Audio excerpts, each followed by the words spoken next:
Hello and welcome to Athletic Therapy Now, a podcast for athletic therapists by an athletic therapist. My name is Ashley Burr and I will be your host. Thank you for joining us today.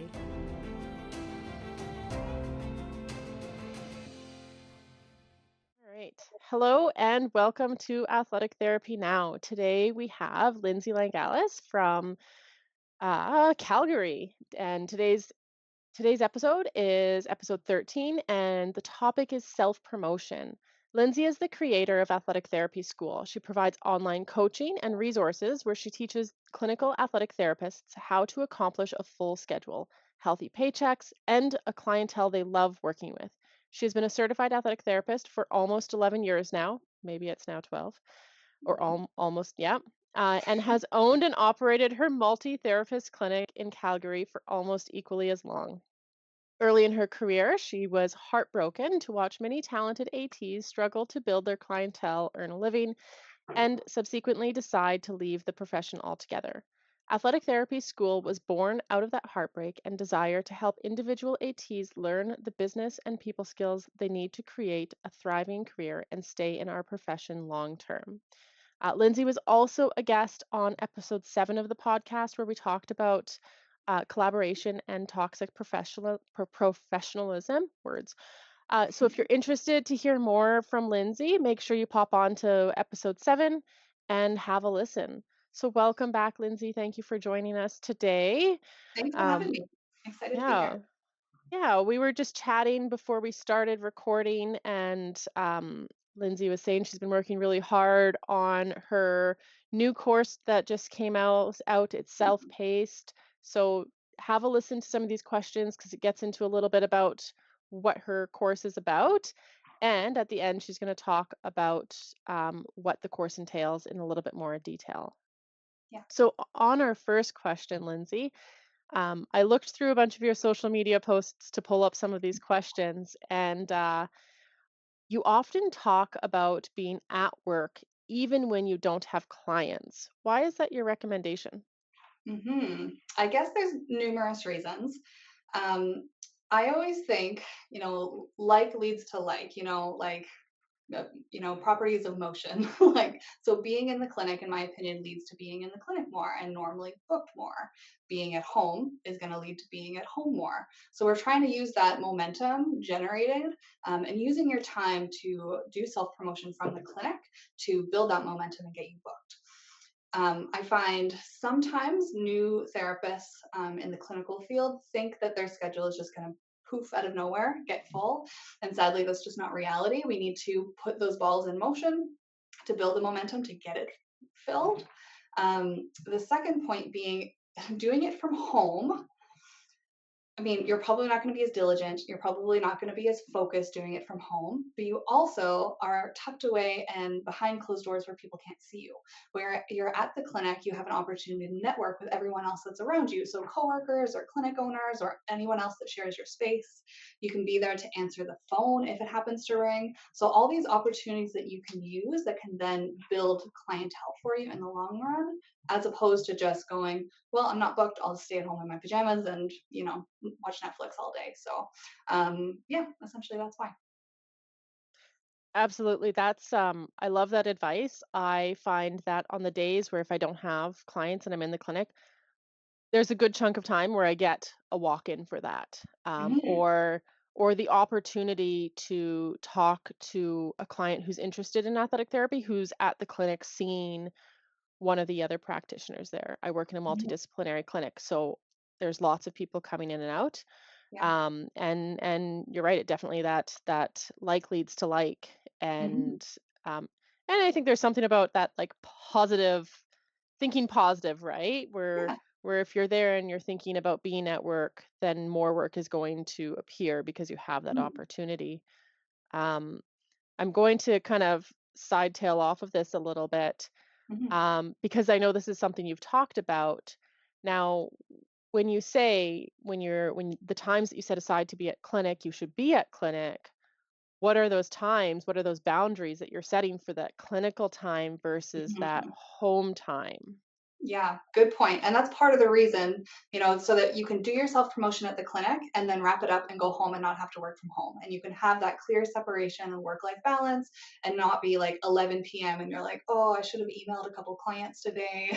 So, sort of creating like good, healthy habits from the get go of that, like, separation.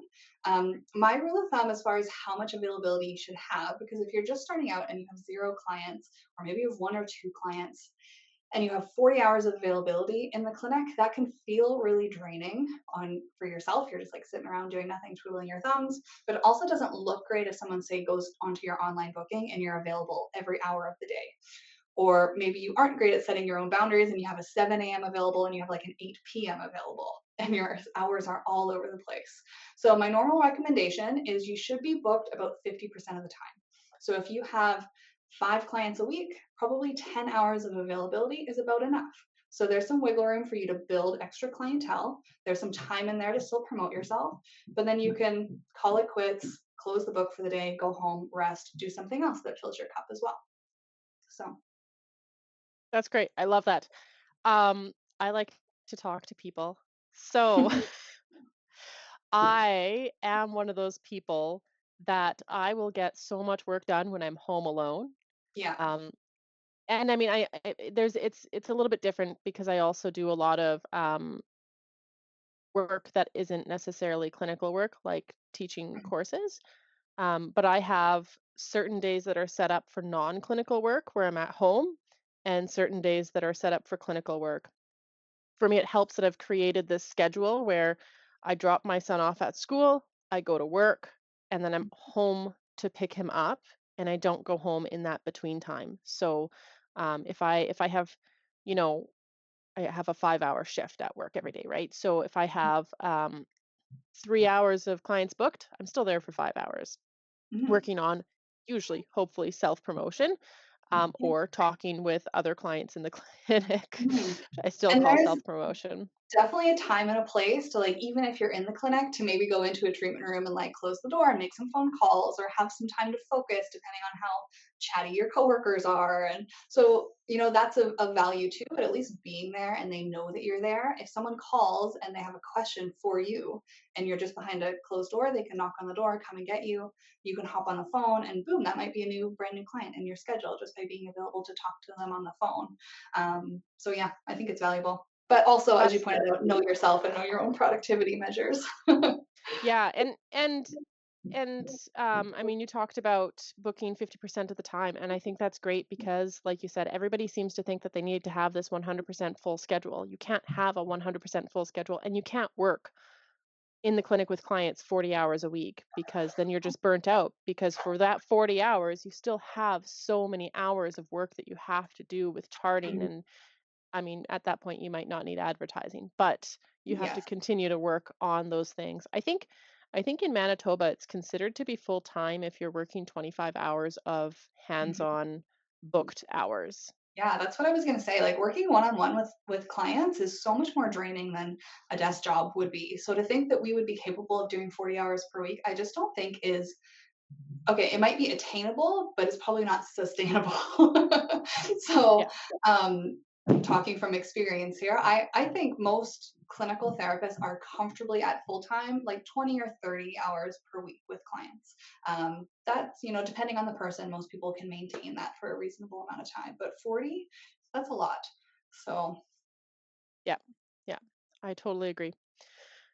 All right, so that brings us to our next question. So, if a therapist is looking to work on promoting themselves, what's one thing that you would tell therapists that they can start doing today to promote themselves without the use of social media? mm, I love this question, and it's going to be hard for me to answer in like one or two sentences. So bear with me. My like knee jerk reaction is to say low barrier to entry offers. However, I know you're going to ask me about that in a little bit, so I won't say low barrier to entry offers. Instead, what I'll say, this is something that I teach in my course, is I ask my participants in my coaching group, there's 4 ways to get a new booking in your schedule. What do you think is the easiest way? What do you think is number two? What do you think is number three, number four? And consistently, everyone is stumped when I say, what do you think is the easiest way to get a new booking in your schedule? People are like, referrals, Google ads, Facebook. I get all of these things. And I'm like, nope, nope, Can nope. I guess? Yes, please. You ask for it. Somebody Yeah, talks to you and you ask for it. I like that. Yeah. So, sort of like to steal my own thunder, I guess, I teach the first way to get a new booking is to rebook your current clients. And actually, the fourth way, number four, is booking a new client that has never been exposed to you. They don't know, like, or trust you yet. But that's what everyone jumps to. They think, okay, my schedule's looking a little quiet. I need to find some new people that I've never met before that don't know me in order to get them in my schedule. And like I said, that's the fourth and the most difficult way. So, number one is simply rebook the people that you're seeing before they walk out the door after their appointment. Make sure that their future appointment is booked. Instead of saying, let's see how it goes, or let me know, or call me again when you need me, make sure it's in the schedule so that you're that sense of consistency to help them get better. So, that's number one. Number two is people that have gone MIA on you. So, past clients that you're no longer seeing, maybe a prospective client that didn't end up booking at the time. Can you reach out and follow up with those people? They already know you. They probably already like you. They probably already trust you. So, it's going to be considerably easier to get them a booking in your schedule than someone else who's cold. Um, the third way is referrals. So they might not necessarily know, like, and trust you yet, but they are starting to because they've heard good things about you from someone that they do know, like, and trust. So you've already got some rapport starting to build there. And like I said, the fourth way is like new people that you've never met before. That's by far the hardest and the slowest way. So that's what I would say to anyone wanting to have one piece of advice that they can implement in their practice is try to look at the groups of people you're currently serving and how can you serve them better. How can you have more consistency with your current clients? How can you reactivate past clients? How can you nudge those referrals to actually come through the door before you even start to think about brand new people that have never heard of you? That's fantastic. I love that. I love all of those. Um, and it's the one I'm going to pull out from that is the MIA clients and following up with them. And I had such a hard time with that one. Mm-hmm. And I felt like I had to tread it very carefully because I was nervous that it would sound like a very salesy call. Yeah. Um, and when really, yes, as much as I would love to see those clients again, I Hmm. also only want to see them if they want to see me. Yes. And honestly, I'm really just calling to check up because I like to know how my clients are doing when I haven't seen them in a while. Yeah. And so I started this little rapport. How do you say it? I don't know. When I Rapport. was first working, where I would call clients, be going through my billing, and I would notice, oh, you know what? I haven't seen this person in a few weeks, or maybe it's been six Mm-hmm. months. Let's just shoot them a text or a phone call, depending on what our prior communications were, and just say, "Hey, it's Ashley. Just wanted to check in and see how things were going," or drop a sentence about their kids or their grandkids or work or whatever, because I genuinely wanted to know, and I think being genuine about it comes across, and they see that and they hear that in your Mm-hmm. tone, and they don't think it's a sales call, and they're happy to hear from you. And the feedback that I've received from that from clients is that they feel like I actually care about them. And I do, right? But it's nice to know that it doesn't come across as salesy or as salesy Mm-hmm. as you would think it would be because you care. And it's amazing how often, even if they say, you know what, I have no pain, I'm feeling fantastic. And then a week later, you get a referral from them because they're thinking about you now. And they're like, wow, that Ashley woman is so sweet. She followed up with me. Yeah, it's nothing but good. I love that you brought up though the mindset of feeling a little icky about making follow-up calls. In my course, the entire first chapter is about mindset and sort of taking a hard look in the mirror at your own preconceptions about promoting yourself, sales, marketing. Because if you think of sales and self promotion as manipulative or icky, salesy, slimy, you're not going to want to do those things because you're a genuine, nice human being. But if we can step back and look at it, that sales in the healthcare industry is helping someone make a good decision about their health. And that's all you're doing is helping them make a good decision about their health. And it likely involves you being able to help them feel their best. So if you can sort of look at sales in a different light, not feel so icky about it, you're going to be way more likely to actually do the things you need to do, but also to do them from an authentic and sincere perspective, which will be more successful in the long run, anyways. So, yeah, there's a reason we start totally, we talk for an hour about paradigms and mindset and stuff. That's fantastic. That's such a hard hurdle for therapists to get over when they first start getting into that. Hmm. Yeah. So that brings me to my next question. And we already chatted about this a little bit, but you mentioned low barrier to entry offers. Can you talk a little bit more about what that is? Yes.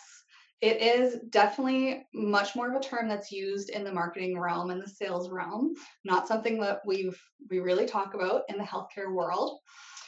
So before I describe what it is, I'll sort of describe why it's needed. Most advertising for our clinics, our businesses, circle around book now. We can help you with this. Book now. This is what we do. Book now. The majority of people are not ready to book now. Probably only 20, maybe 30% are ready to book now.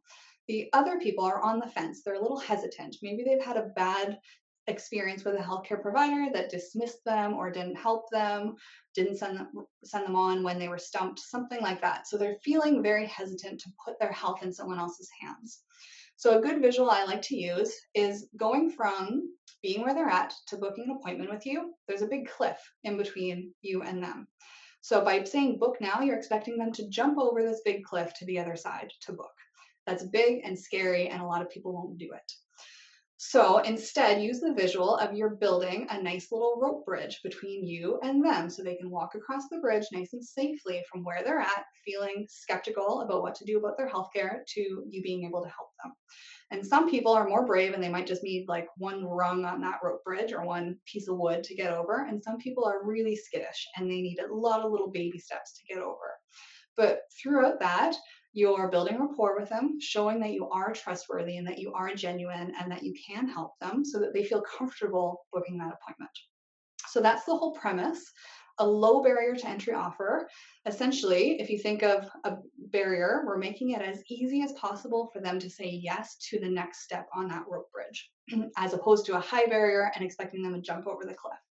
So nice low barrier so that they can feel safe taking that next step forward in their journey to get to know you better, to get to know your plan and your suggestion better. So in my course, I teach things like doing phone consults and doing in-person consults as a low barrier to entry offer. What can you offer them to give them some guidance, help give them some relief, build their trust so that then they're more likely to book a full paid appointment afterwards? So yeah, that's the premise behind a low barrier to entry offer. That's great. I love that. Just making it simple and easy. And I can relate to that. And not even just not having that trust, but time, right? How Mhm. do I know that I'm picking the right person Yeah. for whatever it is? I recently had to go get new glasses. These are not the new ones. And it's been 10 years. I didn't realize it had been 10 years since Oh my my goodness. last eye exam. And honestly, it was just I didn't have a great experience the last Mhm. 2 optometrists I saw, Yeah. and I didn't want to waste my time. So Yeah. I just waited and waited and waited until I finally couldn't read my computer. And had there been a low barrier offer where it was like, "Hey, come and chat with me, come and," Mhm. I probably would have jumped on it a little bit sooner and it would Mhm. have stood out more. So I can definitely um relate relate to that one as a client from a client side of it. Those low barrier to entry offers are important for somebody who's had, even if it's not a horrible experience, but just Mhm. lost a little bit of the trust in that system. Or And they're just like there's a million directions they can go. Do I see an AT or a physio or a chiro or a doctor? Do I get surgery? Like there's a million options. So how do they decide one? So yeah, getting some more info will help them make that decision. and how to choose, say they decide athletic therapy, how do they choose which athletic therapist? Hmm. Like Crazy. there's It's a yeah. hard world to navigate for them. Yeah. Yeah. That's great. Thank you for Mhm. that. So can you tell us a little bit more about what your course entails, Mhm. the athletic therapy school course? Mhm. So as you talked about when you gave my lovely intro there, throughout my career, I've seen a lot of clinical ATs have a hard time building clientele, and they're incredibly talented therapists that could help so many people. And I started to realize over the years that their clinical skills and their self promotion skills are totally separate. They're two different fields of strength to be able to grow. And so often we put so much energy into growing the strength of our clinical skills and no energy into perfecting our self promotion skills. And that means that we have all these talented therapists that never get the opportunity to help people because they don't know how to align themselves with people that they want to help. And then they don't make enough money being an AT. They give up on clinical work. They give up on AT altogether, which just keeps our profession small. And how are we ever going to become a household name if we're still small?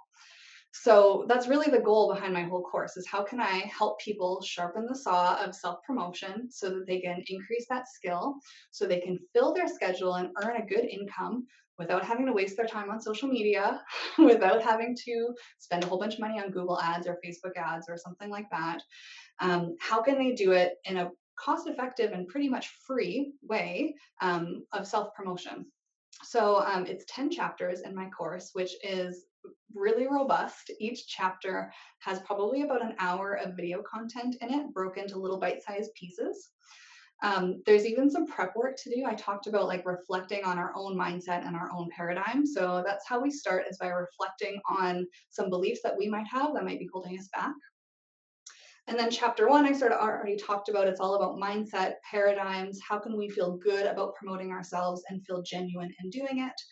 And then I also teach KPIs, key performance indicators. So, how do you keep your own stats on yourself, which will direct you to exactly the area that you need to grow in? Do you need to improve in how you talk to a prospective client, or are you really good in that area and maybe you just need to work on client retention? So there's a whole bunch of different areas, and these KPIs will help direct you where to put your energy. So that's all chapter one.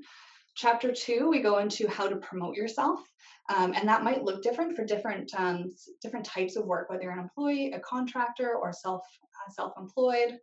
We talk about understanding your clients so that you can speak to their wants and their needs if you understand them on a really human to human level. And then we give you a whole bunch of ideas how to generate leads. So, how to start building prospective clients that will one day become actual clients.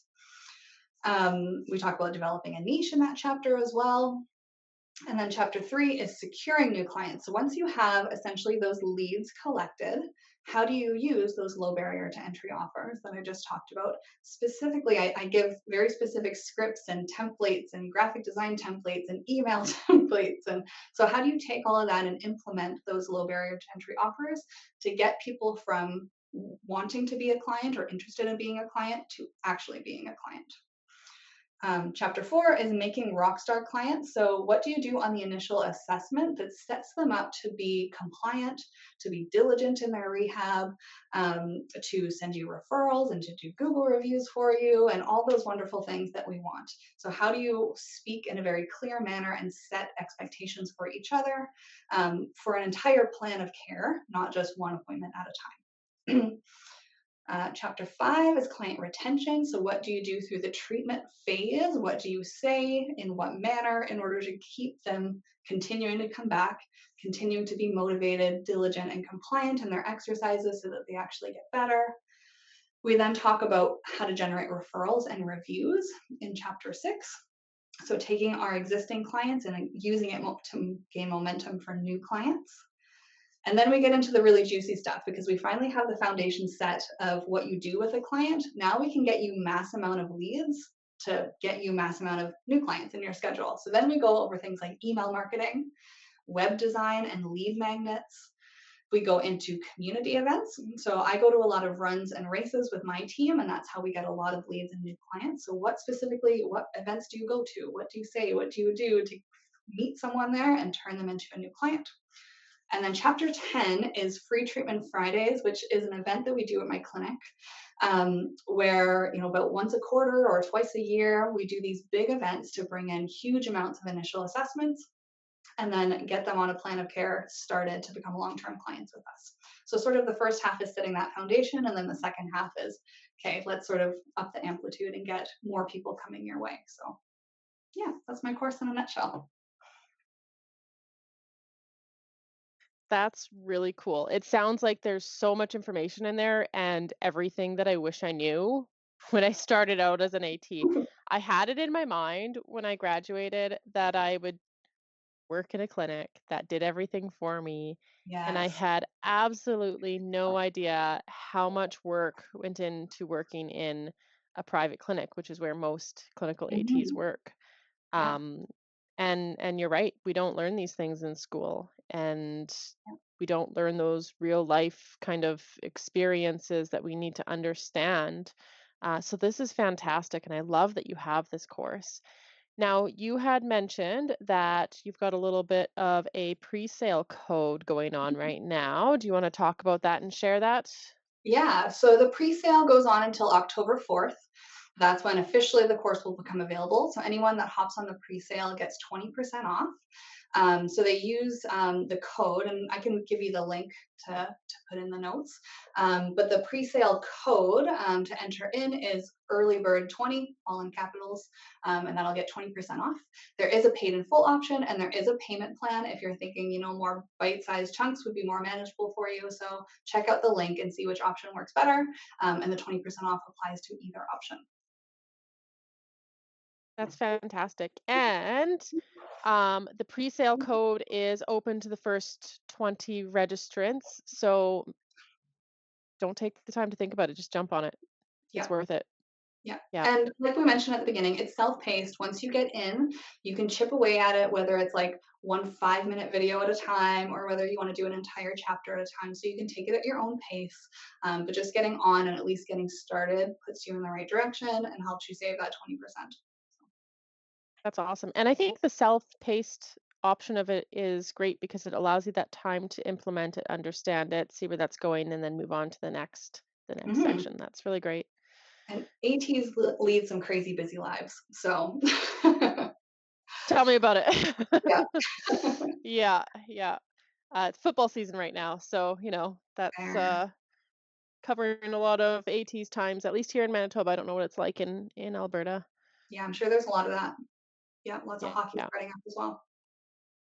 yeah. Well, I'm going to go through a quick recap, and just let me know if I've missed anything that you want to highlight. So we first kind of started talking about, oh, where is my questions? We first started talking about in your social media posts why you should spend time at work during those booking hours, and we got into talking about how like leads to like, and taking that time and setting it aside um, to work on building clientele when you don't have the clientele you're hoping to have. And within that, setting boundaries. So whatever you schedule should be about 50% free time and 50% bookings, or up until about 25 to 30 hours of booking per week. And taking that time to work on it, taking that time to get into those rebooking your current clients before they leave, following up with the MIA clients, following up with referrals and talking with them and building those relationships, and trying to figure out how to gain those new people and work on getting those new people. So um, that's covers the first kind of two sections that we talked about, and you got into when we're working on building our clientele, instead of thinking, how do I get more clients in the door? Be a little bit more genuine and think about how you can serve your clients better. What can you do for your clients? Because as soon as you're in those shoes where you're thinking about your clients, they're going to see that and they're going to think that and not think, they're going to know that you're genuine and you care and you Mhm. want to help them. That's why we got into this profession. Um, Mhm. and then our last question, we were talking about what is a low barrier to entry offer, um and why those are essential. And so we talked about how the first 20 to 30% of your clients who say they're going to book, they're ready to book, and they they're those people that are going to call and book that appointment right now. But the rest who need the appointment, that other 70% who need it, who aren't quite ready, for whatever reason, time or prior experiences or just general anxiety, lack of trust in healthcare, they need that rope bridge. They need something to pull them towards the clinic comfortably. They need to feel comfortable walking through those doors and paying money and spending time, because time is a valuable thing to people.